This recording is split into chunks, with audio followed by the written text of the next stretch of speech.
नमस्कार दोस्तों, मन की डायरी में आप सबका स्वागत है। इस बार मैं आप लोगों के लिए अपनी पहली कहानी लेकर आया हूं। मैं चाहता हूं कि आप लोग मेरे इस YouTube चैनल को ज़रूर सब्सक्राइब कर दें ताकि मैं आप लोगों के लिए नई नई कहानियां लेकर आता रहूं। तो चलिए कहानी शुरू करते हैं। एक बेहद ही बड़ा साम्राज्य था और उसमें एक खूबसूरत सा महल में रहती एक बेहद ही खूबसूरत रानी इतनी खूबसूरत थी कि उसे अपने चेहरे पर हमेशा कालिक लगानी पड़ती थी और अपने चेहरे को हमेशा ढक कर रखना पड़ता था।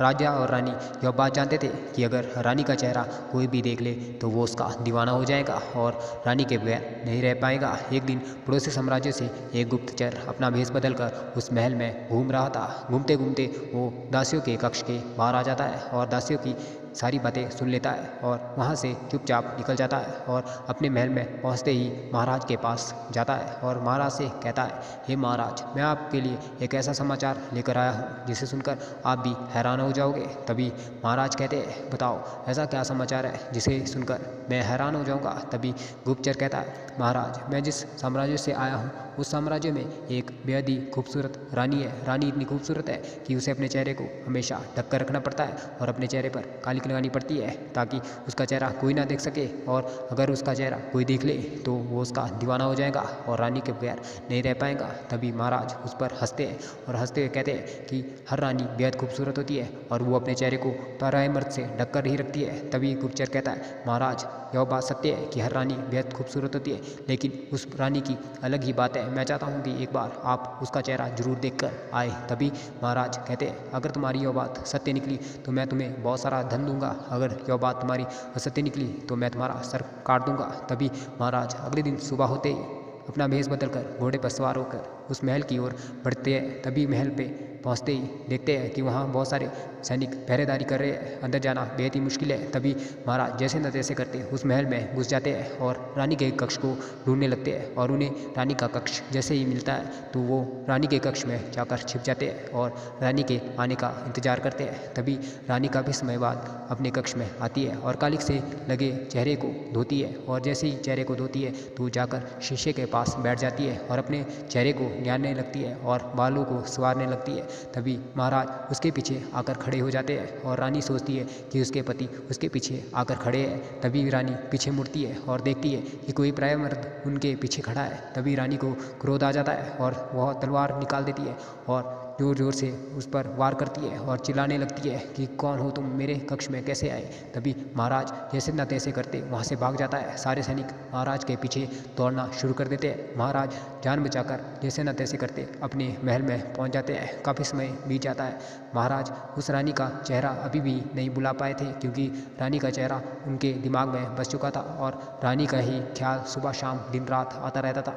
और महाराज सोचते थे कि अब मैं कैसे उस चेहरे से पीछा छुड़ाऊं, लेकिन चेहरे से पीछा छुड़ाना नामुमकिन। तभी महाराज सोचते हैं कि उसे पाना इतना आसान तो नहीं। तभी युद्ध की नीति अपनाते हैं और अपने सैनिकों को कहते हैं कि तुम सब तैयार हो जाओ, हमें युद्ध पे जाना है। और अपनी सारी सैनिकों को तैयार करके वो युद्ध पे निकल जाते हैं। जैसे ही युद्ध पे निकलते हैं तो वो राजा के एक संदेश भेजते हैं कि अगर तुम्हें जान प्यारी है तो रानी को मेरे हवाले कर दो, अन्यथा अपने साम्राज्य के विनाश के लिए तैयार हो जाओ। तभी राजा सोचता है, ये वही घुसपैठिया है जो मेरी रानी के कक्ष में घुसा था। आज ये अपनी मौत को बुला रहा है, आज इसे मैं नहीं छोड़ूंगा। अपनी सेना को राजा तैयार करता है और युद्ध के लिए पहुंच जाता है। तभी दोनों राजा और महाराजाओं के बीच युद्ध हो जाता है। युद्ध इतना घमासान होता है कि दोनों की सेना मारी जाती है। तभी राजा सोचता है कि अगर मैंने इसे नहीं मारा तो ये मेरे साम्राज्य का सचमुच ही विनाश कर देगा। जैसे न तैसे करते राजा उपाय निकालता है और महाराज को शिकस्त दे देता है और महाराज को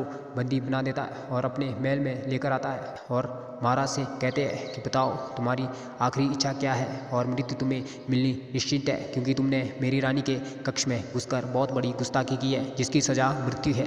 तभी महाराज कहते हैं कि आज तक मैंने ऐसा शूरवीर योद्धा नहीं देखा जिसने मेरी इतनी बड़ी विशाल सेना को भी शिकस्त दे दी और मुझे अपना बंदी बना दिया। मैं एक बार आपके गले लगना चाहता हूँ। तभी राजा कहता है, कोई बात नहीं, मैं तुम्हारी आखिरी इच्छा जरूर पूरी करता हूँ। तभी राजा महाराज के गले लगता है और महाराज जैसे ही गले लगते हैं तुरंत अपना खंजर निकाल कर राजा के सीने पे घोंप देते हैं और राजा को वहीं पर मारकर गिरा देते हैं और सारी सेना को कहते हैं कि तुम सब मेरे अधीन हो और मेरा पूरे महल पर कब्जा हो चुका है और रानी से कहो कि तुम भी अब मेरी हो। तभी महाराज दासी को कहते हैं, जाओ रानी को कहो एकदम तैयार होकर रहे, क्योंकि महाराज उससे मिलने आ रहे हैं। तभी दासी रानी के कक्ष में जाती है और रानी से कहती है कि महाराज ने आपके पति को मार दिया है और पूरे महल पे कब्जा कर दिया है। रानी कहती है कि महाराज तो बेहद ही शक्तिशाली थे, वो कैसे मारे गए। तभी दासी कहती है कि महाराज ने धोखे से उनके सीने पे खंजर उतार दिया और उन्हें मार दिया। तभी रानी ज़ोर ज़ोर से रोने लगती है और दासी से कहती है, जाओ कक्ष के बाहर तुम मेरा इंतज़ार करना, मैं थोड़ी देर बाद तैयार होकर आती हूँ और महाराज से भी कहना।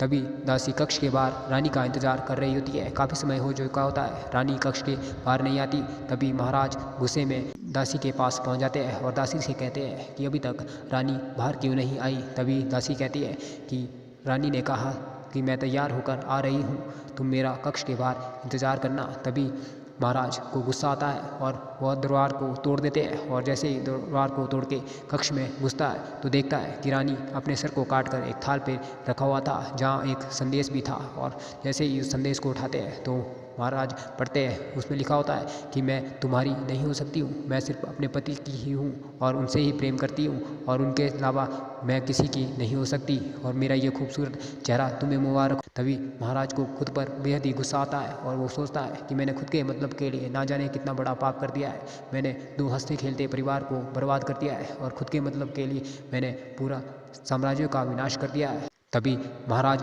वहाँ से निराश होकर अपने महल की ओर निकल जाते हैं और ये कहानी यहीं पर ख़त्म हो जाती है। दोस्तों, इस कहानी से हमें यही सीख मिलती है कि हमें खुद के मतलब के लिए दूसरों का नुकसान नहीं करना चाहिए, क्योंकि अगर हम किसी का नुकसान करते हैं और जिस चीज़ को पाते हैं वो चीज़ हमारे जीवन में हमें हमेशा दुखी देती है। इसीलिए हम कभी भी किसी को दुखी करके सुखी नहीं रह सकते। दोस्तों, ये कहानी यहीं पे ख़त्म होती है। अगर आप इस कहानी को 3D मूवी में देखना चाहते हो तो प्लीज़ मेरे चैनल को सब्सक्राइब जरूर करें